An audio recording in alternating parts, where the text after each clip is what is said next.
Et nous avons ce soir l'honneur et le plaisir de recevoir Pierre Conessa sur un thème beaucoup plus ludique, si je puis dire, puisqu'il s'agit, nous allons parler de films, nous allons parler de séries télévisées, et nous allons parler de l'empire médiatique, de la guerre culturelle que nous mène le cosmopolitisme.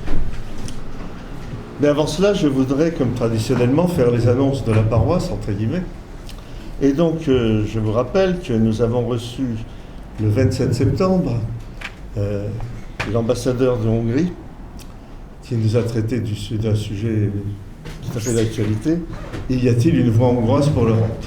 Je dois dire que la salle que nous avions louée à cette occasion était pleine aussi, ou presque, et c'était une grande réussite, et je crois que l'ambassadeur était content de s'exprimer sur ce sujet, et nous de l'entendre. Bon, je vais parler de Pierre Conessa tout à l'heure, mais je voulais signaler que le 1er décembre, auront lieu les rencontres du Carrefour de l'Horloge, les rencontres annuelles, sont ouvertes à tous, et dont le thème sera, donc le 1er décembre, Maison de la Chimie, 15h, notez-le, vous le savez déjà, mais je le répète surtout pour l'antenne, le cosmopolitisme contre la République. Vous voyez qu'en ce moment, nous avons bien désigné notre ennemi, nous savons qui c'est. En janvier, Henri de Lesquen, notre président, à nouveau, fera un carrefour doctrinal. La date de ce carrefour doctrinal n'est pas encore arrêtée, sur la sensiblerie, arme du cosmopolitisme. D'ailleurs, ça répondra un petit peu à la séance de ce soir, à mon avis. Et puis, nous organiserons, comme l'a demandé le président, un colloque sur la pensée d'Yvan Blot, à une date à fixer. Et il y a d'autres réunions qui sont prévues, d'autres rencontres du jeudi. Je vous remercie encore une fois de votre participation attentive, de la discipline que vous voulez bien suivre pendant la tenue de ces réunions, et de la pertinence et de la profondeur de vos questions. Alors ce soir, nous recevons Pierre Conessa. Pierre Conessa est agrégé d'histoire. Il est ancien élève de l'École nationale d'administration, Henri l'a dit. Et il a été haut fonctionnaire avec des responsabilités très lourdes au ministère de la Défense, notamment, puisqu'il a été adjoint à la délégation des affaires stratégiques. Donc il a été amené à connaître, c'est le terme qu'utilise la série Le Bureau des légendes, il a été amené à connaître beaucoup d'affaires sensibles et à intervenir sur des sujets des plus sensibles, effectivement, et des plus discrets. Donc il connaît les choses, j'allais dire. Il préside actuellement la société Omid, qui est spécialisée en intelligence économique. Je n'aime pas trop ce terme intelligence, mais qui veut dire renseignement, c'est l'anglicisme de renseignement. Et il est l'auteur de très nombreux ouvrages. Je vais en citer quelques-uns, mais vous pourrez trouver la liste de ces ouvrages sur Wikipédia. Notamment, je cite Les mécanismes du chaos, Bushisme, terrorisme et prolifération, qui a été publié en 2007 aux éditions La Tour d'Aigle. La fabrication de l'ennemi au Comment tuer avec sa conscience pour soi, Robert Laffont 2011. Dr Saoud et Mr Djihad, la diplomatie religieuse de l'Arabie Saoudite, qui revient d'actualité. Je signale que pour cet ouvrage, Pierre Conessa a eu le prix du meilleur livre géopolitique 2017 au Festival de géostratégie de Grenoble. Donc ça n'est pas rien. Ça n'est pas rien. Et puis, je cite, mais j'aurais pu en citer bien d'autres, hein, rassurez-vous. Je cite notamment le son dernier, Hollywood, arme de propagande massive, édité Robert Laffont 2018. Avant d'ouvrir le sujet, je ne serai pas long, je vais laisser la parole très vite à Pierre Conessa. Je voulais vous rappeler, comme l'a dit Henri, que ces réunions, comme les émissions de Radio Athéna, sont disponibles à tout moment. Vous pouvez les consulter sur le site sur la chaîne YouTube, merci Président, du Carrefour de l'Horloge. Vous pouvez les relire et les reconsulter et retrouver toutes nos rencontres du jeudi depuis près d'un an, ce qui peut nourrir votre réflexion. Eh bien, puisqu'on parle de spectacle, puisqu'après tout ça, c'est un spectacle. Quand on regarde même la chaîne YouTube du Carrefour de l'Horloge, c'est quand même un spectacle.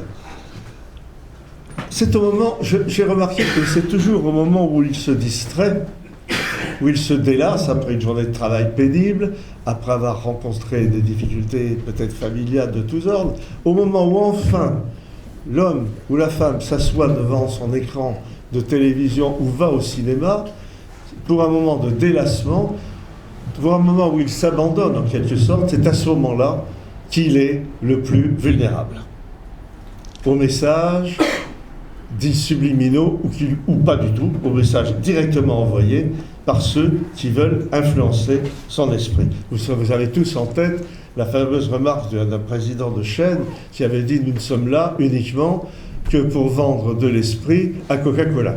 De l'esprit disponible à Coca-Cola. Du temps de cerveau disponible. Du temps de cerveau disponible à Coca-Cola. C'est de mémoire, donc excuse-moi si je ne cite pas exactement les termes. Et dans le genre, Hollywood est une usine à rêves, mais aussi une formidable machine à créer des méchants ou des gentils, lesquels ne sont d'ailleurs jamais les mêmes. Ils évoluent au fil du temps. Alors, ils évoluent en fonction des circonstances, des modes politiques ou des modes sociétals. Pour mener l'enquête, Pierre Conessa a passé au crible plus de 3000 films. C'est ce qui est dit. Alors, est-ce que c'est plus exactement 3000, plus ou moins? C'est celui qui nous le dira. Le plus souvent, objet cinématographique de consommation courante, ce qui forge l'opinion publique bien plus que les chefs-d'œuvre. Et il va nous démontrer comment Hollywood, en jouant de la confusion entre fiction et réalité, entre cinéma et géopolitique, est devenu une arme de propagande massive capable de transformer ceux qui sont considérés comme les ennemis des États-Unis ou du cosmopolitisme en menaces planétaires, ou au contraire de sanctifier certaines catégories d'individus, certains dogmes, certaines mœurs. Pierre Conessa, faites-nous découvrir cette machine de guerre idéologique du grand frère et débattez-en avec nous, s'il vous plaît. Bien, merci beaucoup de cette invitation. Je vous explique rapidement la genèse de ce livre. J'ai beaucoup l'occasion d'aller aux États-Unis depuis 3-4 ans, pour des raisons tout à fait familiales. Et pour tous ceux qui sont allés aux États-Unis, vous savez très bien qu'il y a des drapeaux américains absolument partout, sur le chien, sur le barbecue, sur la voiture, sur le toit de la maison, etc. Bon. Et donc je me disais, mais comment peut-on être si fier d'une identité nationale qui a quand même été esclavagiste, qui a été ségrégationniste jusqu'aux années 60, qui continue à être raciste, qui a été génocidaire à l'égard des Indiens et qui reste impérialiste. Donc je rentre dans une librairie et je demande au libraire, est-ce que vous pourriez me montrer vos manuels d'histoire? Il me dit, il n'y a pas de manuel d'histoire. Parce qu'il n'y a pas de ministère de l'Éducation nationale. Chaque État est responsable de l'enseignement qu'il va délivrer à ses enfants. Et en plus, il ajoute une phrase que je trouve extraordinaire. Il dit, de toute façon, nous ne sommes pas un pays intéressé par l'histoire, nous sommes un pays intéressé par l'avenir. Et ça a été une réflexion qui a suscité un peu cette recherche qui a donné naissance à ce livre. C'est-à-dire que, finalement, comme ils n'ont jamais eu le Michelet, si vous voulez, qui pouvait donner naissance au programme de l'identité nationale, les cours de la Troisième République, etc., en fait, le seul message culturel, le seul média culturel qui a constitué l'identité nationale, c'est Hollywood. Et donc, je suis parti de l'idée que, encore une fois, pour avoir vécu aux États-Unis, que Hollywood, ça n'était pas que les meilleurs films que nous voyons ici, parce qu'on a cette chance que la sélection soit faite avant de traverser l'Atlantique, mais au contraire, de regarder la télévision ou le cinéma, si vous voulez, là-bas, c'est-à-dire d'avoir le flot de productions médiocres et mauvaises qui sont faites aux États-Unis, c'est-à-dire je suis le meilleur spécialiste mondial des mauvais films américains. C'est quand même une spécialité dans laquelle il y a peu de compétition, mais parce qu'on ne l'a jamais traité comme matière, c'est-à-dire qu'on laisse de côté ce genre de choses. Or, alors allons-y. Oui, donc ça c'est ce que je vous disais, pas de ministère de l'Éducation nationale, c'est Hollywood, etc., grand pouvoir de persuasion, puisque vous êtes comme moi, enfin pour ceux de ma génération en tout cas, le western nous a montré qu'effectivement les Indiens étaient les méchants et les cow-boys les gentils, c'est-à-dire qu'en fait c'est le seul média culturel qui a légitimé un génocide pendant des décennies. Bon.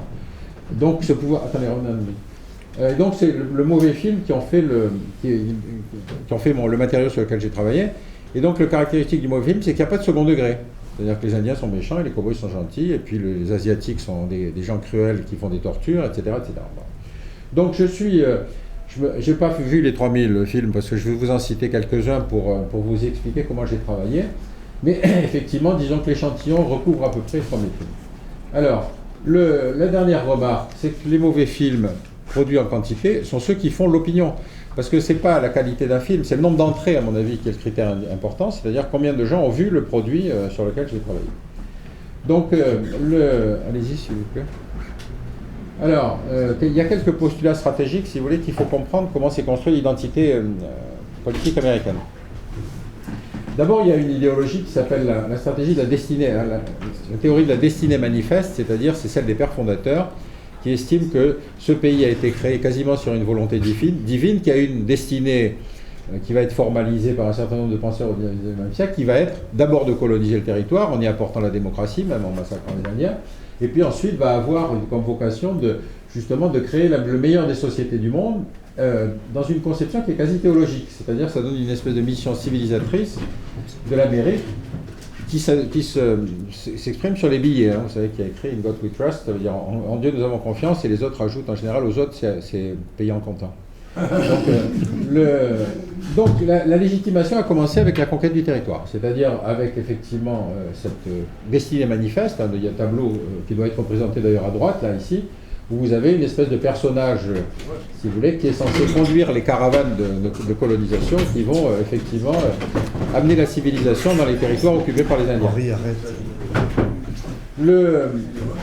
Ensuite, cette conception de la destinée manifeste va s'étendre éventuellement à l'Amérique latine. C'est donc le moment de la doctrine Monroe, c'est-à-dire on interdit aux Européens d'aller accéder à l'Amérique latine en disant ça, c'est notre ère de colonisation à nous. Alors, donc mon interrogation se fonde sur l'autre, c'est-à-dire comment le cinéma a traité celui que le cinéma lui-même va regarder comme non américain. Donc l'autre, c'est un peu comme ce que j'ai écrit dans La fabrication de l'ennemi, c'est-à-dire l'autre, c'est un individu auquel on ne va pas reconnaître de manière l'appartenance à l'identité qui va lancer le diktat, si vous voulez. Et donc, j'ai repris la thématique à travers des films, depuis les cinémas muets jusqu'aux films les plus récents. J'ai exclu, évidemment, les films de science-fiction, parce que là, c'est un autre, si vous voulez, qui n'a rien à voir avec qui ne peut pas justifier un crime humain, si vous voulez. Et puis, j'ai laissé de côté les séries, parce qu'il y en a trop, et puis j'ai pas eu le courage de poursuivre jusque-là. Donc, si vous voulez, le premier qui apparaît dans le cinéma américain comme un autre, allez-y, s'il vous plaît, c'est le noir. Alors, Roland Barthes dit une phrase qui est très juste, il dit « Le stéréotype, c'est le début de l'idéologie ». C'est-à-dire, quand vous projetez sur l'autre un stéréotype, déjà, vous avez une idéologie qui va le classer, lui, dans une catégorie qui n'est pas la vôtre. Voilà quelques stéréotypes du cinéma muet dans lequel on enferme le noir. Alors, le noir, c'est... bon, d'abord, il y en a une catégorie très célèbre, c'est la nounou, c'est-à-dire la femme qui va s'occuper des enfants. Cette femme qui est une espèce de contre-type féminin de l'oncle Tom, c'est-à-dire celle qui va se dévouer jusqu'au bout à sa famille blanche. Alors, le héros, ou l'héroïne, si vous voulez, la plus connue, c'est Hattie McDaniel, qui est complètement à droite, là, qui était cette nounou de Autant en emporte le vent. Ouais. Bon. Alors, épisode intéressant, si vous voulez, dans cette femme. La première de Autant en emporte le vent devait être projetée à Atlanta. Atlanta est une ville qui avait été détruite par la guerre de sécession et dans laquelle il y avait encore des relents sudistes, si vous voulez, et racistes très forts. Il lui a été interdit d'aller assister à la projection. Et ce qui est intéressant, c'est que Clark Gable a dit « Si c'est comme ça, je n'y vais pas ». Et c'est Hattie McDaniel qui lui a dit « Non, vas-y, parce que tu nous aideras plus en y allant qu'en n'y allant pas ». Bon. Et elle a eu ensuite un prix pour un second rôle, si vous voulez, à Hollywood. Mais en tout cas, l'Amérique profonde, si vous voulez, considérait que le noir devait être figé dans ce genre de fonction. Alors, vous avez donc un certain nombre de caractéristiques. Vous avez la jeune fille idiote, toujours dans Autant d'emporte le vent. Bon, vous avez la noire qui reluque la femme blanche, ça c'est effectivement une espèce d'illégitimité du noir qui va s'intéresser à la femme blanche. Vous avez au milieu ce qu'on appelle le buck. Le buck, c'est le noir musclé qu'on va faire combattre, c'est-à-dire celui qui fait rêver les femmes blanches, du moins dans les films.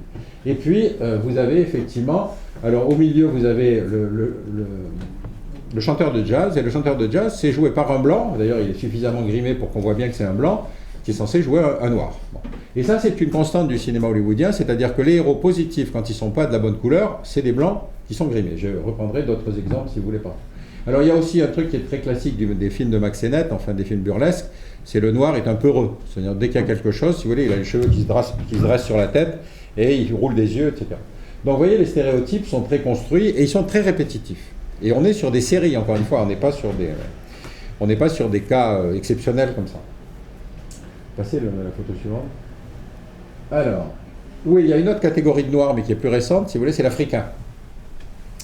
Alors l'Afrique, c'est une espèce de terre de mission, si vous voulez, dans laquelle évidemment vivent des monstres King Kong, ou alors des dictateurs qui sont des dictateurs sanglants, et puis vous avez évidemment des blancs qui apportent la civilisation, comme Tarzan, avec Jane.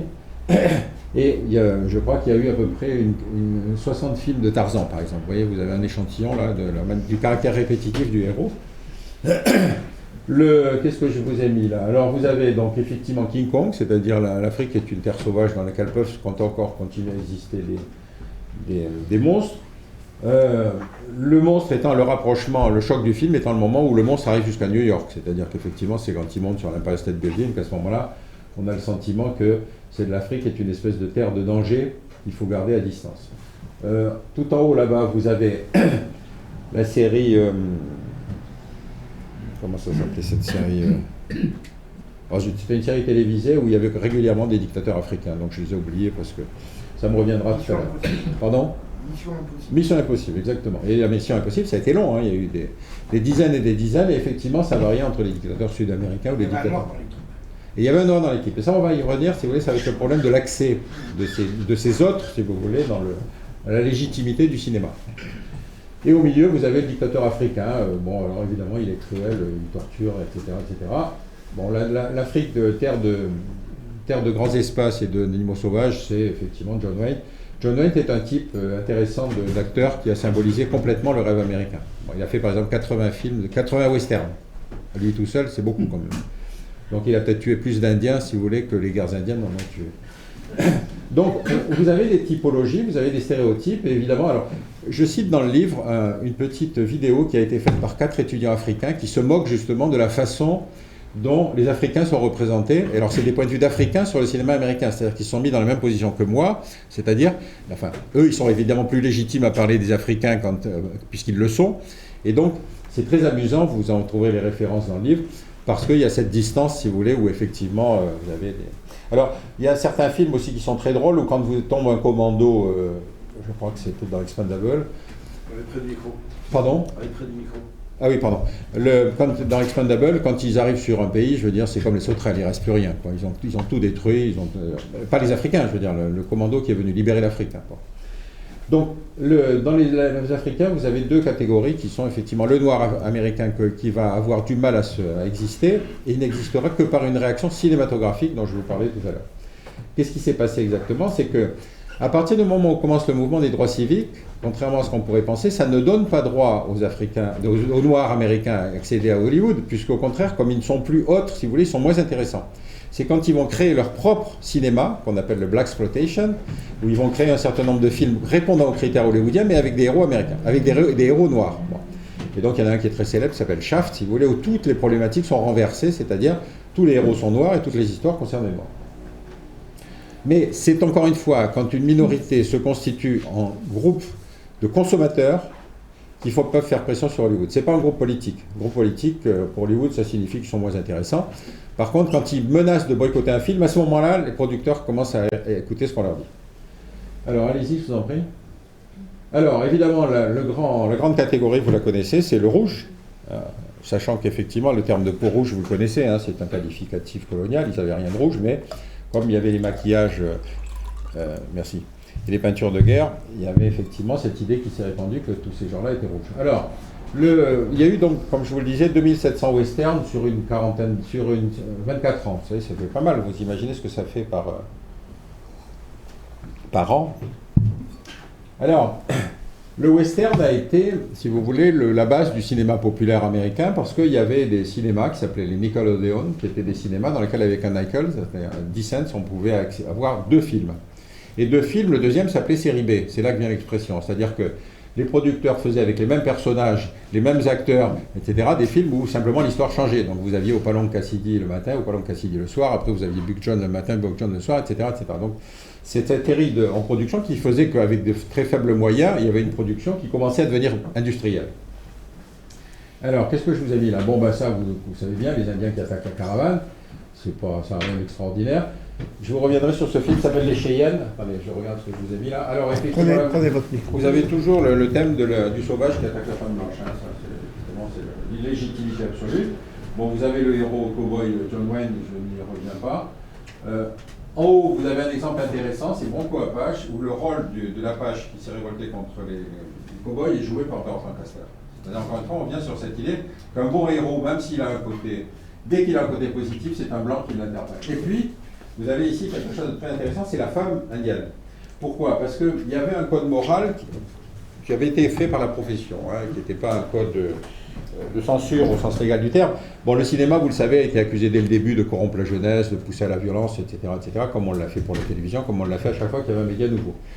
Donc il y avait des systèmes de censure locaux. Et la profession, pour ne pas avoir, si vous voulez, à faire des films où il faudrait faire des coupures à Kansas City et puis des coupures différentes à Los Angeles, a décidé de créer son propre code, qui s'appelait le code ICE, dans lequel il y avait un certain nombre de règles auxquelles tous les producteurs s'engageaient. Bon, parmi ces règles, il y avait évidemment le problème de la femme, c'est-à-dire comment présenter la femme. Donc vous l'avez vu dans les films de cow-boy, la femme est toujours avec des jupons très larges et toujours très prude, etc. Les seules femmes qui permettaient justement de déborder de ce code ICE, c'est la femme du sauvage. Donc la femme indienne peut être nue ou peut être sortir de l'eau avec un vêtement collant ou peut avoir les jambes nues, mais parce que c'est pas grave, c'est la femme d'un sauvage. Donc vous voyez comment même Hollywood pouvait contourner, si vous voulez, les règles qui étaient lui-même imposées. Alors, ici vous avez un film très intéressant qui s'appelle les Cheyennes. Les guerres indiennes, grosso modo, c'est 1830 jusqu'à 1870, quelque chose comme ça. Et alors, les guerres indiennes se terminent, comme vous le savez. Alors, juste un petit rappel historique, il y a eu 400 traités qui ont été signés avec les Indiens. Le gouvernement américain n'en a jamais respecté un seul. Jamais. 400. Bon. Donc, ce n'est pas la version hollywoodienne, évidemment, c'est la version historique, ça. Et quand ces guerres se sont terminées, donc, vous le savez, par l'installation des Indiens dans des réserves, et il y a eu ce qu'on a appelé la marche des larmes, c'est-à-dire qu'à un certain moment, quand les guerres indiennes se sont terminées, on a poussé notamment les Cheyennes et un certain nombre d'autres tribus vers des réserves qui se trouvaient en fait dans le nord du Dakota, c'est-à-dire très très loin de leur zone traditionnelle de vie. Et dans ces mouvements de migration forcée, parce qu'on les a vraiment forcés au sens où il fallait partir tout de suite, près d'un tiers par exemple des Cheyennes sont morts. Donc pourquoi je cite cet exemple? Parce que c'est le premier film qui, très longtemps après, va parler de quelque chose qui est un discours différent, si vous voulez, sur l'histoire des Indiens. Et ça, encore une fois, c'est un point très important, c'est-à-dire à quel moment le cinéma prend acte d'une réalité historique qui ne correspond pas à la mythologie que lui-même, le cinéma, avait créée. Donc, ce film est effectivement une histoire assez dramatique où, pour la première fois, les Blancs ne jouent pas le beau rôle, si vous voulez. Allez-y. Alors, pardon, excusez-moi. Il y a plusieurs typologies hollywoodiennes qui vont apparaître. Donc, la nudité, je voulais parler à propos du... Alors, l'Indien, bon, évidemment, c'est un sauvage puisqu'il est à Dominus, c'est l'évidence. Il est agressif puisqu'il attaque la diligence et il est cruel puisqu'il prend le scalp. Alors, il y a une version sur le scalp qui rappelle que quand les Anglais et les Français étaient encore en rivalité sur le Canada, chacun a cherché à utiliser les Indiens. Et donc, ce qu'on demandait à l'Indien, c'était de rapporter le scalp de l'autre, du blanc pour lequel il combattait, contre lequel il combattait. Pourquoi? Parce que vous savez qu'à l'époque, il y avait encore des perruques. Donc, s'il ramenait des perruques, ça valait pas, il n'y a pas de rémunération. Par contre, s'il rapportait le scalp, on prouvait que, effectivement, le type était mort. Donc, la nudité d'Asco, je vous en ai parlé, le héros. Alors là commence le héros, c'est-à-dire effectivement le cow-boy, le type dont John Wayne va symboliser. John Wayne n'a jamais joué un rôle négatif, hein, je vous rassure là-dessus, ne cherchez pas, il n'y en a pas. Bon. Ce prototype du héros, c'est le type qui va être le redresseur de tort, qui, avec une pétoire du 19e siècle, tire et fait mouche à 50 pas, si vous voulez, et ainsi de suite, qui va être le redresseur de tort, qu'on croit mauvais au début, mais qui à la fin devient gentil, etc. Pourquoi cette insistance? Parce que du héros simple, on va passer progressivement au héros de guerre, et puis ensuite au super-héros, donc j'en parlerai tout à l'heure. Dernière typologie, ou dernier stéréotype très important, c'est la cavalerie qui arrive à temps. C'est le début de la mythologie de l'armée américaine, qui effectivement va arriver et va l'emporter. Allez-y, je vous en prie. Alors, troisième catégorie qui va un peu traverser tout ce monde-là, c'est le basané, c'est-à-dire le sud-américain. Pas seulement le mexicain, parce qu'après ça va s'étendre à la Colombie, si vous voulez. Donc le mexicain est évidemment le type qu'on va trouver un peu dans tous les westerns. Alors le mexicain, il a une caractéristique, c'est que, c'est souvent un pistolero, hein, c'est un type qui n'a pas une grosse tête, et puis il est mal rasé, il a un rire sardonique, il est huileux, souvent il transpire beaucoup. Et il y a des films qui s'appellent The Greasy, c'est-à-dire que le type était qualifié de graisseux. Bon. Évidemment, alors vous avez remarqué que les Mexicains, ils ont toujours un rire sardonique aussi, hein, je ne sais pas pourquoi, ils savent pas rire autrement. Vous avez évidemment là aussi la bomba latina, c'est-à-dire effectivement la femme de l'autre qui peut jouer ce rôle sexuel qu'on ne veut pas faire jouer à des femmes américaines. On n'oublie pas qu'on est dans une société très prude, et on n'est pas du tout dans un système. Les films intérieurs américains sont une catégorie totalement différente des films quand ils parlent de l'autre, encore une fois, c'est ça mon axe de réflexion. On retrouve en bas ici, quand le héros est positif, ici c'est Viva Zapata, les deux héros sont joués par des blancs, ils sont censés représenter des héros mexicains. Le deuxième catégorie, évidemment, c'est le peón qui ne peut être que peureux, parce que évidemment, un Mexicain par nature c'est peureux. Pourquoi je cite cet exemple? Parce que vous connaissez l'histoire des 7 mercenaires. Les 7 mercenaires, c'est en fait une adaptation américaine des 7 samouraïs, qui est un film de Kurosawa, dans lequel ce sont des samouraïs qui sont recrutés par des paysans pour les défendre contre des bandits qui sont japonais. Dans la version américaine, ce sont des peones mexicains qui sont exploités par des bandits mexicains qui vont appeler des cow-boys américains pour venir les libérer. Bon, donc on est tout à fait dans une adaptation, si vous voulez, du style de cow-boy tel que j'essaye de les décrire. On n'était pas encore dans l'époque du politiquement correct, donc il manque un noir et il manque des LGBT dans les 7 mercenaires. Mais je pense que dans la prochaine version, il y en aura. Dernière chose, si vous voulez, la fonction du cinéma américain, c'est la revalorisation, la transformation d'une défaite en victoire. C'est le El Alamo. Alamo, c'est une défaite. Mais on la transforme en victoire parce que c'est la lutte héroïque, si vous voulez, les cow-boys vont effectivement résister jusqu'au dernier. Et donc il y a toute une mythologie de El Alamo. En fait, effectivement, les Américains vont purement et simplement prendre le Texas aux Mexicains. Enfin, ça, ce serait une simple opération de conquête, ça n'a pas d'intérêt. Qu'est-ce que j'ai mis en haut là-bas? Oui, bah ça, vous voyez, c'est le Mexicain typique. Si vous en croisez un dans la rue, vous pouvez demander des autographes. C'est un héros hollywoodien mexicain. Qu'est-ce que je vous ai mis d'autre? Oui, donc voilà à peu près les catégories, si vous voulez, qui concernent une catégorie de basanés, c'est-à-dire le Mexicain. L'autre catégorie de Mexicains, c'est plus de basanés, c'est celle qui va suivre, c'est-à-dire que là, on entre dans la catégorie du trafiquant. Le trafiquant colombien, alors le trafiquant colombien, ça n'est plus un type huileux et gras qui rit n'importe comment, c'est un type au contraire très froid et très cruel. Il est richissime, évidemment il se balade en avion, enfin vous avez tous les stéréotypes du trafiquant.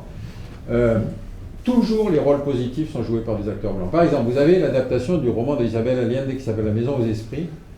Tous les personnages féminins sont joués par des actrices hollywoodiennes. Pour une raison assez simple, c'est que l'homme important à Hollywood, c'est le producteur. C'est lui qui dit « je veux des acteurs qui soient bankable, je veux des acteurs qui rapportent ». Peu importe la rationalité du film. Les Chiliens ont protesté parce qu'ils ont dit « mais attendez, les seuls rôles que vous avez proposés à des actrices sud-américaines, c'est la nounou et la prostituée ». Donc ils avaient quelques raisons de ne pas être contents de l'adaptation cinématographique. Ici, vous avez aussi pareil, un moment où Charlton Heston, probablement dans un moment d'égarement, joue un Mexicain qui vient au Texas pour essayer de rétablir la vérité sur un Mexicain injustement accusé. Donc c'est un truc, c'est une espèce de fracture dans sa vie.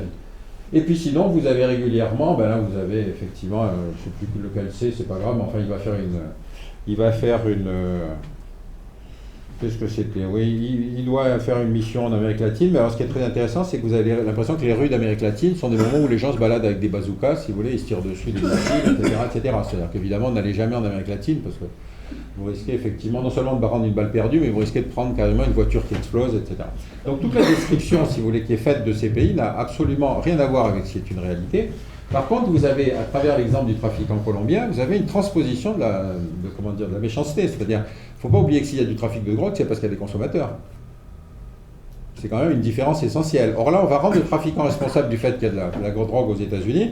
Mais, par exemple, il y a eu un plan en Colombia, qui était un plan justement destiné par les Américains à aider les forces colombiennes pour lutter contre les trafiquants à l'époque où c'était la Colombie qui était le principal centre de fabrication et d'exportation de drogue.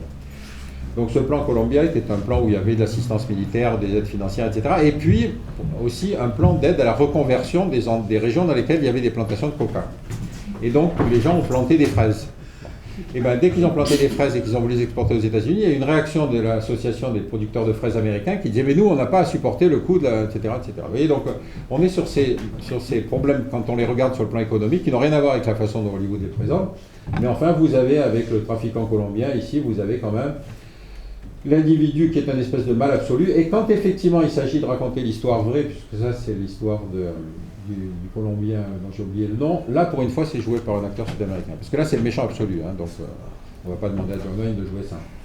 Donc, on est sur quelque chose, si vous voulez, encore une fois, où vous avez cette deuxième catégorie de basanés qui sont les Sud-Américains au sud plus au sud que le Rio Grande, quoi, à partir de l'Amérique centrale.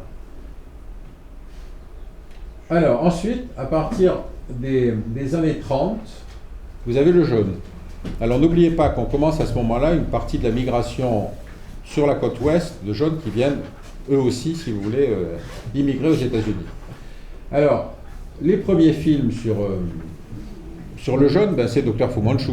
C'est évident qu'un jaune ne peut avoir qu'une cave dans laquelle il fait des tortures parce que c'est son activité principale. Si vous voulez, hein. Dr. Fu Manchu, c'est l'individu qui est une espèce de mal. Alors, vous remarquerez que les caractéristiques de l'autre sont différentes. C'est-à-dire, l'Africain, le noir était stupide, l'Africain était dictatorial, le rouge était cruel et effectivement sauvage, etc., etc. Donc, il y avait une déclinaison parce que les scénaristes américains sont quand même très très forts. C'est-à-dire que quand vous êtes capable de raconter une histoire, j'en citerai des exemples, quand vous êtes capable de raconter une histoire où finalement vous sortez avec l'impression que ce qu'on vous a raconté est juste, je prends l'exemple du western, vous vous rendez compte qu'il y a un savoir-faire, qu'il y a une véritable qualité scénarique. Alors, bon, le jaune, ça va être... L'avantage, c'est qu'il y a de la réserve, c'est-à-dire ça va commencer avec le chinois, bien que le docteur Fu Manchu soit théoriquement un manchou, mais ça fait rien, c'est un chinois. Donc, ensuite, il y a eu le chinois, après il y a eu le japonais, après il y a eu le coréen, après il y a eu le vietnamien. Donc, il y avait de quoi faire, si vous voulez, dans la catégorie. Et il y a aussi là un documentaire fait par un sino-américain extrêmement intéressant qui s'appelle Arthur Dong, qui vient exactement comme je l'ai fait, je me suis appuyé sur son documentaire, sur la vision du jaune, si vous voulez, dans le cinéma américain. Alors, qu'est-ce qu'on peut trouver là? Bon, ben écoutez, vous avez... bon, Dr. Fu Manchu, la maison des supplices, là je vous le laisse. Alors, vous remarquez, c'est Christopher Lee qui joue le Dr. Fu Manchu. Là aussi, vous avez la maison des supplices, au moins vous savez ce que contient le film, ça, il n'y a pas de surprise. Et puis, vous avez alors, pareil, quand vous avez une grande épopée, si vous voulez, asiatique, vous avez John Wayne et Steven Stewart, et John Wayne doit jouer le conquérant, c'est-à-dire il joue Gengis Khan. Donc c'est un des rares films dans lesquels il accepte de se teindre un peu la peau. Alors, le japonais apparaît au moment de Pearl Harbor, hein, c'est-à-dire qu'à ce moment-là, vous avez un choc qui vient confirmer, si vous voulez, ce que produit le cinéma américain, c'est-à-dire que le jaune est perfide et ne respecte pas les traités internationaux. Hop là. C'est bon, ça va revenir. Et donc, si vous voulez, la guerre contre les Japonais va venir, si vous voulez, dans un courant où la dénonciation de l'arrivée des jaunes avait commencé déjà à beaucoup être sensibilisée par les productions hollywoodiennes. Ce qui va se passer au moment de la guerre, c'est que, j'en parlerai tout à l'heure à propos du blanc, c'est que le cinéma avait tellement axé la dénonciation du jaune, si vous voulez, que quand on a expliqué après l'attaque de Pearl Harbor qu'il fallait également faire la guerre en Europe, si vous voulez, il y avait toute une nécessité de rétro-pédaler pour faire de l'allemand un méchant. Mais j'y reviendrai parce que jusque-là, il n'était pas traité comme méchant. Le nazi n'était pas un ennemi. Bon. Alors, après, quand vous avez la guerre de Corée, d'abord, vous avez évidemment tous les films héroïques qui vont être faits pendant la guerre. Et ces films héroïques reprennent un certain nombre de caractéristiques où très très peu de point de vue japonais, jamais. C'est-à-dire que là encore, on est dans un film de propagande et on est dans la guerre, donc ça se comprend. C'est-à-dire que ce n'est que beaucoup plus tard que, par exemple, on fera les lettres d'Iwo Jima, mais avec la vision des Japonais. C'est-à-dire qu'il faudra attendre les années 80 pour qu'effectivement on puisse parler de la guerre vue des deux côtés. Bon, le japonais est un réservoir de comics, si vous voulez, absolument continu, puisque là, vous avez Mickey Rooney dans le film Breakfast chez Tiffany. Vous dites pourquoi il arrive au plein milieu, mais ça ne fait rien, c'est un personnage qui est le voisin de Audrey Hepburn, et vous voyez, le personnage va être plus ridicule, c'est-à-dire qu'il a les dents en avant, comme évidemment tous les Japonais, il a des petites lunettes, et il est ridicule, comme évidemment tous les Japonais. Bon, John Wayne va fournir évidemment là aussi un certain nombre de ses prestations pendant la guerre de Corée. Alors, il y en a une qui est très intéressante, celui-là c'est Jet Pilot, c'est un film dans lequel... non, c'est pas celui-là, c'est un autre à propos de la Russie, donc je laisse celui-là de côté. Par contre, je m'attarde une minute sur les films du Vietnam. Les premiers films sur le Vietnam ont été faits à peu près dans le même délai que les premiers films que nous avons faits, nous, sur la guerre d'Algérie, c'est-à-dire grosso modo une quinzaine, vingtaine d'années après la fin de la guerre. Les films sur le Vietnam, je ne garde que les meilleurs, hein, parce que évidemment, le malaise, si vous voulez, dans la société américaine à l'égard de la guerre du Vietnam était tel qu'il y avait très peu de films de propagande. Il y a bien John Wayne qui est revenu encore une fois servir en faisant les bérets verts, mais c'est peu significatif. Tous les films qui ont été faits sur le Vietnam, je parle encore une fois des bons, c'est-à-dire Hamburger Hill, Platoon, etc., ne parlent que d'un seul sujet, c'est la douleur du soldat américain face à la guerre. Soit parce qu'il est obligé de tuer, soit parce qu'il est obligé de torturer, etc. Il n'y a jamais la légitimité du jeune, du Vietnamien ou du Coréen ou du Japonais dans sa propre guerre. Parce qu'évidemment, encore une fois, on est dans un système dans lequel il n'est pas question de reconnaître à l'autre une légitimité. Et même, si vous voulez, dans les meilleurs de ces films, par exemple, je crois que c'est dans Platoon, vous n'avez un seul personnage où un Vietnamien apparaît, c'est une femme sniper qui finalement va finir par mourir à la fin. Vous dites, attendez, la guerre se passe au Vietnam. Pardon, c'est Metal Jacket. Donc on est quand même dans quelque chose où vous le transposez dans un cinéma soviétique, vous dites c'est de la propagande, quoi. Mais on va quand même pas comparer. Alors allez-y, continuons. Alors, l'ennemi blanc. Alors ce qui est très intéressant là, c'est que on va se retrouver à Hollywood face à un problème, notamment celui des Allemands, et puis ensuite ça va être celui des communistes pendant la guerre froide. Alors, pourquoi est-ce qu'il n'y a pas eu de film nazi avant Charlie Chaplin? Pour une raison assez simple, c'est que Goebbels, qui était un individu suffisamment astucieux, avait fait savoir à toutes les majors américaines que s'ils faisaient un seul film dénonçant le régime nazi, ils interdiraient tous les films américains en Allemagne. Or, l'Allemagne était le plus gros marché d'exportation du cinéma hollywoodien de l'époque. Bon, c'est pas grave, on a trouvé d'autres sujets, si vous voulez. Et par exemple, dans le code ICE, il fallait traiter les populations des autres ou les autres pays avec un certain respect. Bon, ce qui fait que tous les producteurs se sont réfugiés derrière ça pour expliquer qu'on ne pouvait pas faire des films sur l'Allemagne. Donc c'est venu de producteurs indépendants, c'est-à-dire c'est devenu de Charlie Chaplin quand il a fait Le Dictateur. Et effectivement, il a été le premier, avant que ne commence la guerre, à ce moment-là, quand la guerre a commencé, tout le cinéma, toute la mobilisation hollywoodienne a été totale, si vous voulez, pour faire la dénonciation de la guerre, des horreurs de l'Allemagne, etc. Mais il a fallu rétro-pédaler, encore une fois, parce que pour le public américain, et il y avait une très forte communauté allemande aux États-Unis, donc tout à coup, il a fallu convaincre que les Allemands pouvaient eux aussi être des ennemis. Il n'y a pas eu les camps de concentration comme il y en a eu avec les Japonais, par exemple, sur la côte ouest. C'est-à-dire qu'on n'a jamais mis des germano-américains dans des camps de concentration en se disant ce sont peut-être des traîtres. Bon. Alors, ici, c'est une image que j'ai trouvée qui est extrêmement intéressante, c'est-à-dire c'est le méchant dans l'iconographie du méchant dans les films de Walt Disney. Et en fait, vous vous apercevez que l'iconographie du méchant dans les films de Walt Disney, il ressemble pas mal à ce qui a été...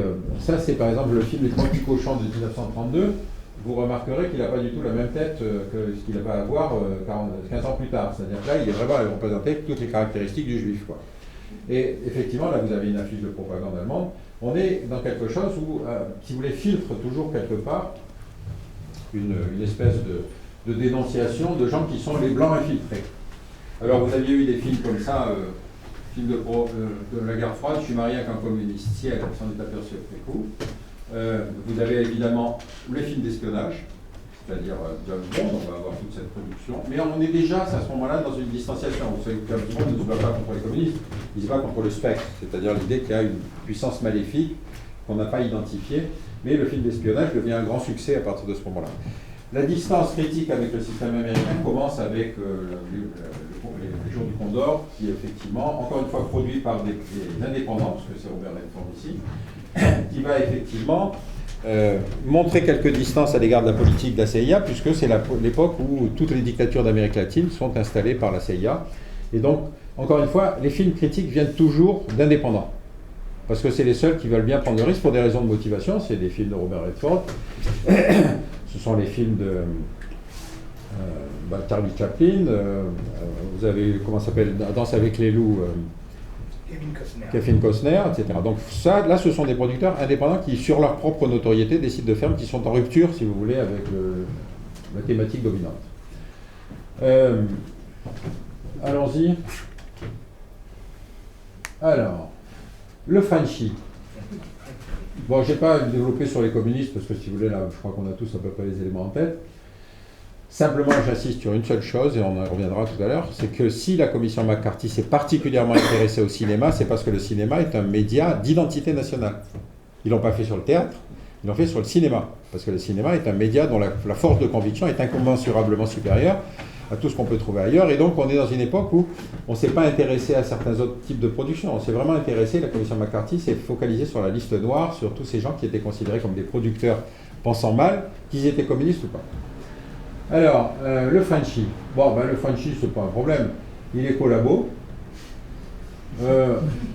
Il est stupide et obéissant. C'est les Sentiers de la Gloire. Les Sentiers de la Gloire, c'est fait justement, c'est un film de Kubrick qui raconte justement la bêtise de la hiérarchie militaire, qui envoie les soldats, si vous voulez, au feu. Mais c'est vrai que la guerre de 14 a été une effroyable boucherie parce que justement notre hiérarchie militaire était quand même au-dessous de tout. Comme d'ailleurs la hiérarchie militaire allemande, puisqu'on ne savait pas comment sortir d'une tranchée sans faire tuer la moitié de ses hommes. Mais en tout cas, c'est présenté comme une caractéristique. Le collabo, c'est dans le film Casablanca que vous avez en haut à droite, où vous avez effectivement le vichiste, qui est représenté par un officier ici, qui va essayer d'empêcher Humphrey Bogart et Ingrid Bergman de décoller et d'aller rejoindre l'Amérique. Là, c'est le Sentier de la Gloire. On va faire passer en jugement un officier parce qu'il a essayé de défendre ses hommes. Bon, l'officier est joué par Kirk Douglas, mais c'est pas grave, il sera condamné quand même parce que, si vous voulez, on ne peut pas reconnaître son argument. Et donc, vous avez ici une phrase typique: ne perdons pas ne perdez pas le temps de la cour, avec des détails techniques, c'est-à-dire quand il va expliquer comment se fait déclencher l'offensive ou pourquoi ces hommes ont été tués. Vous n'avez rien de, il n'y a rien de. La justice française est expéditive, comme vous le savez. Il y en a un qui est magnifique, alors c'est ça, les Américains ont une fascination pour la Légion étrangère. Vous en avez 2 ou 3 des films comme ça, dont il y en a un qui s'appelle Beau Geste. Alors là, celui-là, c'est effectivement avec Gary Cooper, qui joue effectivement un officier de la Légion étrangère, et Marlène Dietrich, qui est une femme qui est amoureuse de lui. Et donc, la scène finale est absolument truculente parce qu'il va partir en patrouille dans le désert avec son escouade, et elle le suit dans le désert. Elle enlève ses souliers à talons, elle les prend sur l'épaule, mais elle le suit dans le désert. Ça prouve quand même que les Français, c'est quelque chose quand même.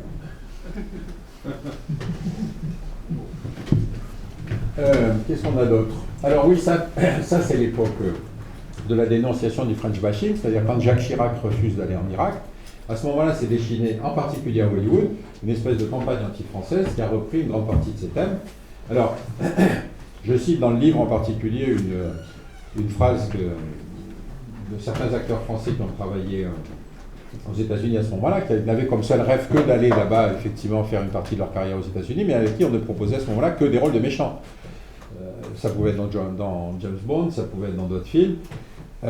Et donc, ils ont senti, si vous voulez, physiquement eux-mêmes, alors qu'ils se croyaient des gens de la profession, si vous voulez, qu'il fallait leur faire porter la responsabilité de ce que Chirac avait décidé. Donc là, vous avez une espèce de tableau de mur des cons, si on devait le dire, c'est tous les gens qui ont senti absolument la nécessité de dire que les Français étaient des lâches, que des couards, qu'effectivement, nous, Américains, on était allés les libérer et qu'ils n'avaient aucune reconnaissance. Je cite aussi ce film Topaz, qui est extrêmement intéressant parce que c'est un roman d'un type qui s'appelle Léon Uris, qui prétendait que De Gaulle, en fait, était myope et qu'il ne pouvait pas lire les documents qu'on lui présentait, mais qu'il avait près de lui un agent soviétique, et donc ça expliquait sa politique anti-israélienne. Bon. L'histoire était tellement grosse, si vous voulez, que quand Hitchcock a adapté le film, il a totalement transformé l'histoire. C'est-à-dire qu'il fait disparaître De Gaulle, il fait disparaître l'idée de l'agent soviétique qui évidemment, exploite la faiblesse d'un individu dont le comportement ne pouvait pas être compréhensible pour un Américain. Pourquoi sortir de l'OTAN ? Pourquoi dénoncer Israël en 67, etc. etc. Donc Hitchcock transforme complètement le message de ce roman qui était très profondément anti-français. Qu'est-ce qu'on a? Oui, bon, ça, le French bashing, je reste là-dessus. Allez-y. Alors, la dernière catégorie, si vous voulez, c'est la catégorie très intéressante qui s'appelle l'arabo-irano, enfin il faudrait le mettre dans sa totalité, c'est-à-dire l'arabo-irano-terroristo-nucléaro-musulman, parce que on a attribué toutes ces qualifications. Alors, en fait, là aussi vous avez des films, des documentaires faits par des arabo-américains, si vous voulez, qui sont extrêmement intéressants, parce qu'ils sont illustrés par des coupures de films. La première étape, si vous voulez, c'est l'arabe, c'est le type qui vit dans le désert. C'est le cheikh qui vit dans le désert, dans la tente avec son harem autour de lui. Bon, c'est Rudolph Valentino, Alors vous remarquez que Radolfo Valentino, lui aussi, jouant un chèque arabe, il ne peut pas s'empêcher quand même de... Papa Blanche, ça reste quand même un interdit que tous ces sauvages ont essayé de s'accaparer, mais heureusement, on n'arrivera à les empêcher. Ça, c'est Radolfo Valentino. Film extraordinaire qui s'appelle Ahum Scrotum, je crois, quelque chose comme ça, avec Elvis Presley.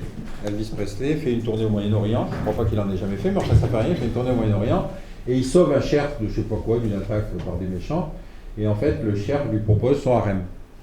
C'est une proposition d'habitude qu'on examine, mais lui c'est un Américain qui a sa blonde au pays, donc il va refuser. Et avoir eu l'idée de faire un film sur l'Orient avec Elvis Presley, il fallait manquer d'idées quoi, à ce moment-là. Je sais qu'il a fait un certain nombre de très mauvais films, mais celui-là, je l'ai découvert à l'occasion de... Alors, bon là, vous remarquez quand même que s'il a refusé le harem, c'est que vraiment, il était chagrin quand même. Donc cette idée de la luxure, si vous voulez, dans le monde arabe, ces femmes nues, etc. C'est quand même extraordinaire de penser que la réputation du monde arabe a été prise sur la danse du ventre quand on connaît les salafistes aujourd'hui quand même. Bon. Alors, intéressant quand même, le cinéma américain est le seul à avoir fait un film sur le Mahomet. Alors, ils ont choisi comme principe de cinéma le fait que la caméra joue le rôle du prophète. C'est-à-dire qu'on ne le voit jamais, on voit toute l'histoire à travers ses yeux. Et donc, Anthony Quinn joue le rôle de Othman, un de ses fidèles. Et donc, c'était intéressant parce que jamais les Arabes n'ont osé faire ça, c'est-à-dire de transgresser, si vous voulez, l'interdit de l'image, au point de l'adapter au cinéma. Mais en partir du moment où les Américains l'ont fait, si vous voulez, c'est parfois devenu, chez les salafistes, une espèce de film référence. C'est-à-dire que des types qui n'avaient pas lu le Coran, ou qui n'avaient pas eu le niveau pour travailler sur ce sujet-là, se servaient de ce film qui s'appelle Le Messager, comme formation idéologique. C'est quand même assez étonnant. Quel beau retour d'Hollywood. Alors, allons-y. Alors, maintenant, évidemment, maintenant qu'il a fini d'être exotique, l'arabe, il est devenu le terroriste. Alors, bon, il regarde de travers le terroriste. Ça vous a remarqué de la même façon que le cow-boy méchant, il a un chapeau noir, si vous voulez, puis il regarde comme ça. Le terroriste, il regarde toujours de biais parce que par nature, il ne peut pas regarder dans les yeux, il est perfide et fourreau. Donc, il peut être dangereux, il peut être idiot. Par exemple, ça, c'est dans Retour vers le futur. Vous ne savez pas pourquoi, d'un seul coup, vous avez des terroristes libyens qui apparaissent dans un camion Volkswagen et qui tirent sur l'équipe où vous avez ce savant, si vous voulez, qui est en train de concevoir sa machine de retour dans le passé. Et ils vont arriver et ils vont tirer sur le truc. Et comme le savant est tué dans cet attentat terroriste, et bien à ce moment-là, il va falloir mettre la machine en marche pour refaire l'histoire et revenir en avant. Bon. Mais ils sont tellement stupides que le camion, si vous voulez, ils font caler le camion, ils tirent, mais leur machine s'enraye, etc. Donc c'est un côté, si vous voulez, un peu ridicule du terrorisme. Là où ça devient beaucoup plus étonnant, c'est que le terroriste, par exemple, est tellement stupide que ici, je ne sais plus qu'est-ce que c'est comme film. Je suis désolé, les titres, je les ai un peu oubliés, mais en gros, c'est un type qui a décidé de faire exploser une bombe atomique autour du Super Bowl américain, je crois. Autour du Super Bowl, vous savez, de la finale du football américain. Et il se fait voler la clé de la bombe par une jeune fille américaine. Donc il est tellement idiot qu'il se fait voler quand même la chose la plus importante. Et il va la poursuivre sur une grue. Et le film se termine par quelque chose d'assez extraordinaire, parce que c'est Schwarzenegger qui est le héros. Et bien, comme ils sont installés au 14e ou au 15e étage, Schwarzenegger apparaît avec un avion à décollage vertical qu'il a probablement trouvé sur le parking, qui lui permet d'accéder, d'arriver, si vous voulez, à hauteur du 15e étage, aux commandes d'un avion à décollage vertical. Donc, pardon ? True Lies. True Lies. Bon, vous le connaissez mieux que moi, je vois qu'il y aura une interrogation écrite. Et alors, ici, vous avez deux films qui sont particulièrement significatifs. Ça, c'est... c'est quoi, ça ? Ça, c'est... Vous voyez que... Ils font comme si, mais en fait, ils... Un public de cinéphiles, tu connais ça. Alors, ça, c'est très intéressant parce que, en gros, c'est l'histoire des membres de l'ambassade américaine qui ont échappé au passe d'Aran quand les étudiants révolutionnaires ont occupé l'ambassade américaine. Et donc ceux-là réussissent à s'échapper, ils vont se réfugier dans l'ambassade du Canada. Et tout le film est construit sur l'idée qu'il faut envoyer une équipe pour les faire sortir, pour les exfiltrer. Et donc c'est Ben Affleck qui va jouer le héros de la CIA, qui va monter toute une opération, se faisant passer pour un producteur de cinéma qui vient filmer la Révolution et qui en fait va organiser, si vous voulez, l'exfiltration de ces personnes qui sont... Quand le film est sorti, qui a été un très gros succès, il y a eu des Oscars, enfin peu importe, la protestation n'est pas venue des Iraniens, elle est venue des Canadiens. Les Canadiens ont dit, mais cette histoire est une honte. Celui qui a fait le boulot, c'est l'ambassadeur du Canada, Le personnage joué par Ben Affleck a passé une demi-journée à Téhéran. C'est tout. Tout était préparé, il est arrivé, il a ramassé la mise, il est parti. C'est-à-dire que vous ne pouvez pas faire un film hollywoodien où Ben Affleck ne vient passer qu'une demi-journée à Téhéran. Vous êtes obligé de le corriger, vous êtes obligé de le refaire, si vous voulez, avec une héroïsation du personnage américain. Vous avez ici aussi un film, moi, qui m'a purement et simplement scandalisé, qui s'appelle American Sniper. American Sniper, bon, un sniper, c'est un type qui tue quelqu'un à peu près 1 km, 1 km et demi. Donc ça veut dire qu'il est sur le théâtre, sur l'Arc de Triomphe, et il tue quelqu'un qui est en bas des Champs-Élysées à peu près. Hein. Donc c'est pas un type qui enfonce une baïonnette dans le ventre de quelqu'un. C'est un type qui tue comme à la foire au canard. Il n'est jamais au contact de ses ennemis. Donc cet homme a été victime d'une injustice, parce que je crois qu'il a tué 350 Irakiens, mais qu'on ne lui en a reconnu que 250, enfin bref, un truc comme ça. Et donc Clint Eastwood fait un film à la gloire de ce type, qui s'appelait Chris Van Kyle. Simultanément, vous aviez sur Internet un film sur un sniper irakien qui tue des soldats américains, mais évidemment avec des qualités techniques cinématographiques qui sont sans commune mesure. Mais on voit effectivement la mort de gens en direct, pas du cinéma.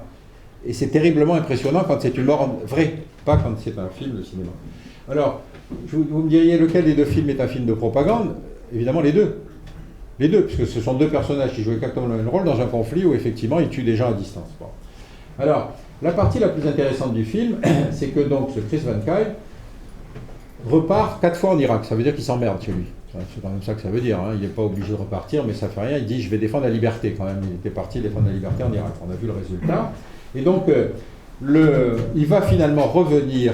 Et quand il va revenir, il va aider des anciens combattants qui souffrent du syndrome post-traumatique à revenir, à se réinsérer dans la société américaine. Et il va les amener, évidemment, à la tradition américaine, dans des stands de tir. C'est là qu'on retrouve la vie normale, si vous voulez, aux États-Unis. Et c'est un de ces anciens combattants qui va finir par le tuer. Mais ça n'est pas traité dans le film. C'est-à-dire qu'on se dit, mais attendez, la guerre, c'est quelle? C'est celui de Chris Van Kyle ou c'est la guerre du type qui en a probablement eu tellement marre de l'entendre raconter ses exploits qu'il a fini par le buter. Donc on est, si vous voyez, sur quelque chose où la contradiction est éliminée du scénario. Quand on veut qu'on ait une héroïsation, eh ben, le film se termine avec la voiture qui transporte le cercueil de Chris Van Kyle, qui va aller jusqu'au cimetière d'Arlington, et il va être enterré, puis vous avez la foule sur la route qui va applaudir, etc. Mais je veux dire, c'est une manière extraordinaire de se construire un héros. Encore une fois, un sniper, c'est quelqu'un qui n'est pas au combat. Bon. Qu'est-ce qu'on a d'autre? Bon, là, donc, c'est donc la deuxième partie. Alors, pareil, là, vous avez ces vidéos que vous prenez sur Internet d'un type qui s'est appelé Al-West. Ça dit bien ce que ça veut dire. C'est un jeune musulman marocain qui, justement, parle de la façon dont les héros américains sont construits, évidemment, la façon aussi dont les Arabes sont présentés. Allez-y. Alors, donc, quelques trucs, si vous voulez, quelques caractéristiques du cinéma hollywoodien, telles que ça m'est apparu important de les relever. Donc je reviens évidemment sur le fait que, évidemment, je n'ai parlé que des mauvais films, c'est ça qui m'intéresse. J'ai eu une fois un débat à la radio avec des cinéphiles. Vous savez ce qu'on appelle les cinéphiles? C'est les gens qui disent tel film, vous avez vu, il y a un tel qui a dit ça, et puis c'est telle technique cinématographique. Par exemple, vous savez, le film La naissance d'une nation, qui était le premier film sur les Noirs, film muet, qui est un film d'un racisme absolument extraordinaire, et quand même classé par les cinéphiles comme un très bon film, parce qu'il y a des techniques cinématographiques qui ont été à ce moment-là créées à l'occasion de ce film. Bon, on est bien que ce n'est pas le critère que moi j'ai retenu. Donc, j'ai eu un débat donc une fois à la radio avec des cinéphiles qui me disaient, mais monsieur, vous n'avez pas cité tel film, vous n'avez pas cité tel film. Et moi je leur disais, oui, mais vous n'avez pas cité Tonnerre sur l'Arizona et les Cheyenne Attack. C'est-à-dire que je me trouvais dans la situation, comme j'expliquais à monsieur, j'avais l'impression d'être Martin Luther, vous savez, qui critiquait les indulgences, et on lui disait, mais enfin monsieur, vous êtes en train de critiquer la papauté. Il disait, oui, c'est vrai, je critique la papauté, mais enfin les indulgences, c'est quand même une escroquerie. Et là, c'est un peu pareil, c'est-à-dire je me trouve des fois face à des gens qui ne comprennent pas comment on peut critiquer le cinéma au titre de ces mauvais films, alors qu'il faut le glorifier au titre de ces bons films. Bon. Donc, le cinéma, donc, comme je le disais au début, il crée des épopées collectives. C'est-à-dire toute l'histoire du Far West a été figée, si vous voulez, par le cinéma hollywoodien. Par exemple, à New York, vous avez un musée qui s'appelle le musée des Native Americans, c'est-à-dire en fait des Indiens, dans lequel est installé dans la bourse du commerce du port de New York, et dans lequel vous avez des tas de choses, des poteries, des tissages, machin, des cartes avec les Indiens répartis sur l'ensemble du territoire. Vous n'avez pas un seul panneau sur les guerres indiennes. Pas un panneau sur les guerres indiennes. Vous dites, c'est un drôle de musée quand même. Bon. Donc le cinéma a créé des épopées collectives qui sont ce ciment, si vous voulez, qu'on retrouve dans l'identité nationale américaine. Donc il a contribué à désigner les menaces et à créer la cohésion sociale par la peur, c'est-à-dire par l'exagération de la menace, ça c'est extrêmement important. Il n'y a pas de pays qui soit même menacé parce qu'il est protégé par 2 océans, si vous voulez, mais qui est continuellement construit, si vous voulez, encore une fois, cette idée d'une menace qui... L'autre étant par nature le perfide, l'envieux, le jaloux ou alors l'ennemi. Le combattant adverse est dépersonnalisé, c'est-à-dire qu'on ne va pas se pencher à faire un héros positif de l'autre. Encore une fois, quand on en a fait un, je vous citais le film de Burt Lancaster tout à l'heure qui s'appelle Bronco Apache, le héros est joué par... Le film est joué par un... Le héros principal est joué par un acteur blanc bankable. Les films de guerre doivent se terminer par la victoire. Comme disait l'autre, j'aime beaucoup les films de guerre parce que c'est quand ils se terminent par une victoire. Effectivement, si vous faites un film de guerre qui se termine par une défaite, ça n'a aucune signification. Donc vous n'avez rien sur l'offensive du Tet, vous n'avez rien sur... Alors qu'on a fait des films sur des Dien Phu quand même.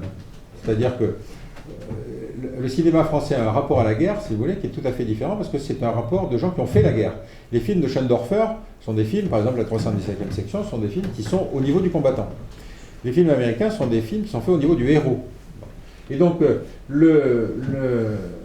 la victoire est l'épisode final, si vous voulez, du film. Et on ne va pas se terminer, encore une fois, on ne va pas s'éterniser sur une défaite. On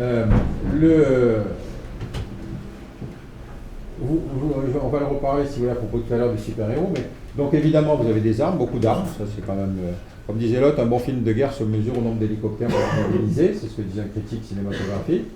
Et donc, il y a quelque chose de très étonnant dans le cinéma américain, c'est que finalement, il n'y a jamais ce travail d'audit et de réexamen interne de son identité nationale, c'est ce que je vous disais au début, parce que le cinéma crée continuellement une espèce de virginité séraphique de l'identité américaine. C'est-à-dire, fondamentalement, soit c'était guidé par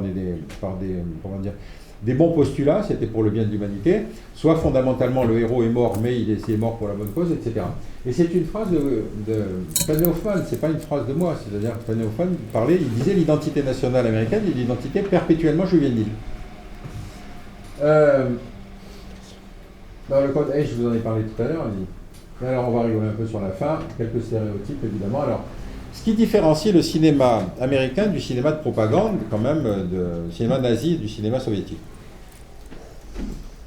Le cinéma soviétique et le cinéma nazi valorisent le chef et le système. Donc c'est une espèce de démarche positive du système qui va gagner la bataille du blé, qui va montrer Hitler comme le super-homme, qui va montrer Staline comme l'individu, le petit père des peuples, etc., etc. Le cinéma américain est construit autour du principe du héros jacksonien. Le héros jacksonien, c'est le type qui s'oppose à sa hiérarchie, mais qui finit par avoir raison. Or, quand vous êtes spectateur, vous vous identifiez plus facilement au héros jacksonien qu'à Staline ou à Hitler, quand même. Et donc, la force de conviction du système est beaucoup plus forte, parce que l'identification, encore une fois, du spectateur par rapport à ce qu'on lui présente est beaucoup plus forte que ce que vous avez dans le cinéma de propagande classique. Bon, évidemment, ensuite, vous avez des types qui viennent appuyer le héros, donc vous avez le fidèle second, qui va effectivement... il peut être mexicain ou indien, c'est-à-dire là, on laisse un peu de place, si vous voulez, à des minorités. Bon, en général, il meurt à la fin, hein, souvent, c'est pas grave. Mais il meurt en terminant ses phrases, hein. C'est-à-dire que quand même, il va dire, tu diras à ma famille que, etc., etc., et puis il peut parler pendant 10 minutes, si vous voulez, puis tac, à la fin, il meurt. Le traître, alors, le traître, évidemment, soit c'est de la lâcheté, soit c'est de la conviction, mais de toute façon, il meurt à la fin. Donc il n'y a pas de pérennité, si vous voulez, du traître. Et puis, vous avez la fascination de la force, c'est-à-dire que l'armée, la cavalerie, les forces spéciales, la puissance de feu sont des thématiques qui traversent tous les films de guerre américains. Bon, la femme, c'est un personnage secondaire, ça reste la peine de s'y intéresser. Le drapeau et le discours final, c'est absolument extraordinaire. Par exemple, dans Apocalypse, dans ce film où vous avez cette espèce de soucoupe volante qui arrive sur la ville de Independence Day. Voilà, bien. Heureusement que vous êtes là. Independence Day, ça se termine par un truc extraordinaire où le président des États-Unis, qui est un ancien pilote, vient lui-même prendre un commande d'un avion. Et il fait un discours extraordinaire à la destination de la planète entière où il va expliquer que l'Amérique se dévoue pour libérer la planète de la force du mal que représentait par ce satellite. Mais il se donne la peine, je veux dire, il part pas en mission à toute vitesse, je veux dire, c'est pas un scramble, il faut partir parce qu'ils arrivent, non, c'est attendez, on va vous faire le discours, etc. Et puis évidemment, vous avez le soutien musical, ça c'est fantastique, c'est un apport extraordinaire du cinéma américain, c'est que tout le monde connaît les films de John Ford dans lesquels vous avez effectivement le Monument Valley, où vous avez effectivement un grand film, une grande symphonie, si vous voulez, qui vient accompagner toute l'épopée. Alors allons-y encore. Alors le héros, on termine là-dessus, le héros. Donc on est monté en grade quand même, parce que le héros au début, notamment dans les Nickelodeon, c'est assez simple, on le reconnaît vite, n'oubliez pas que c'est du muet, donc Palom Cassidy, il a son chapeau pointu, il a les cheveux blancs, il a un cheval blanc, donc ça va. Vous avez ensuite la déclinaison dans tous les films qui vont se succéder pendant le western. Et puis on va progressivement monter en grade, c'est-à-dire qu'on va avoir le héros militaire, et là j'ai cité deux films qui me paraissent intéressants, c'est Rambo 2 et puis L'Enfer des Hommes. Pourquoi j'ai cité ces deux films? Parce que, bon, Rambo 2, rappelez-vous que Rambo 1, c'est l'ancien combattant qui reproche à la société américaine le mauvais accueil qui a été donné, qui a été réservé aux anciens combattants, dont on préfère se débarrasser, etc. Et finalement, comme on le vexe, il a détruit la totalité de la ville dans laquelle il pensait s'arrêter. Bon, faut pas le vexer. Rambo 2, il redevient combattant. C'est-à-dire, on lui dit, bon, cette fois, il faut aller libérer les pilotes que ces salauds vietnamiens n'ont jamais libérés. Il y va en disant deux choses. Cette fois, on y va pour gagner. Phrase classique, si on a perdu, c'est la faute des bureaucrates et des politiciens. Et il tue, ce Rambo 2, il tue 75 types. Je les ai comptés. Mais dans un autre site, j'ai vu 84. Alors, je sais pas, j'en ai peut-être raté, ou quand il y a une explosion, j'ai peut-être pas compté le nombre de cadavres qui partent en l'air. Bon, vous avez du Stallone, ou alors vous avez du Chuck Norris, qui est des budgets moins importants, donc on tue moins de monde. Mais lui, il fait pareil, il va libérer les pilotes américains, évidemment, alors c'est ceux qui ont été oubliés probablement par Stallone. Pourquoi je vous cite ça? Parce que ça, ce film, est un film consacré au GI le plus décoré de la Seconde Guerre mondiale, qui s'appelait Eddie Murphy, et qui était effectivement un combattant. Et donc c'est son histoire qui a été racontée dans ce film. Mais en général, on oublie la fin de l'histoire, c'est-à-dire que Eddie Murphy a en fait eu le syndrome post-traumatique, c'est-à-dire qu'il est devenu fou. Il avait mal supporté la guerre, le choc sur lequel il avait tenu, si vous voulez, sur les nerfs, et puis ensuite cet accompagnement hollywoodien, parce que tout à coup on en a fait un héros. Mais en fait, progressivement, il a terminé dans un asile psychiatrique. Mais vous ne pouvez pas dire qu'un héros national termine dans un asile psychiatrique. Donc cette partie-là n'a jamais été tournée. Il y a même eu un film d'ailleurs de John Ford extrêmement intéressant, qui était sur... Vous voulez qu'on arrête? Bientôt. Je termine là-dessus, si vous voulez. Bon, alors, on va terminer, si vous voulez, sur les super-héros. Ça, par exemple, c'est Expendable. C'est toute une bande de sexagénaires, si vous voulez, qui sont tous des anciens héros, et qui, effectivement, vont aller combattre des héros, des dictateurs, des machins, etc. Bon, quand ils passent dans un pays, il n'y a plus rien à faire. C'est pas la peine. Ils ont inventé un pays qui s'appelle le Lazastan, ou un truc comme ça, en Asie centrale. Et effectivement, quand ils ont fini de passer là, il n'y a plus rien. C'est plus que les sauterelles, il n'y a plus de chars d'assaut, il n'y a plus d'hélicoptères, il n'y a plus rien. Allez-y, on termine là-dessus. Oui, alors pardon, excusez-moi. Les Américains sont eux-mêmes suffisamment distanciés, parce que n'oubliez pas quand même que les Américains ne sont pas plus idiots que nous. Vous avez un site dans lequel ils délivrent chaque année le titre du film le plus meurtrier. C'est-à-dire qu'ils comptent le nombre de morts dans chaque film et ils disent, voilà, cette année, le film meurtrier, ça a été ça. Alors, je crois qu'il y a eu une compétition, mais c'est un film de Hard, la série, vous savez, en tricot de peau, il passe son temps à sauver le monde. Je termine sur cette image. Ça, c'est extrêmement intéressant. C'est le sondage qui a été fait avec des mêmes questions à 40 ans de distance ou à 60 ans de distance.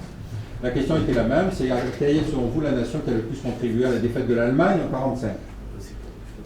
En 1945, c'est les URSS, à 60%. Et au fur et à mesure qu'on va rentrer dans la guerre froide, vous allez avoir un renversement complet de la proportion, c'est-à-dire qu'effectivement, les Anglais vont rester à peu près stables, enfin, ils restent aux alentours de 12-16%. Par contre, les Américains deviennent des véritables héros. Or, juste un chiffre, j'en termine là-dessus.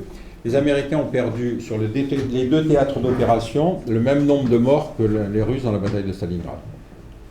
Voilà. Donc, vous voyez comment se construit, encore une fois, à travers un cinéma, une opinion publique, au point que là, vous en avez une mesure scientifique. Voilà, je vous remercie.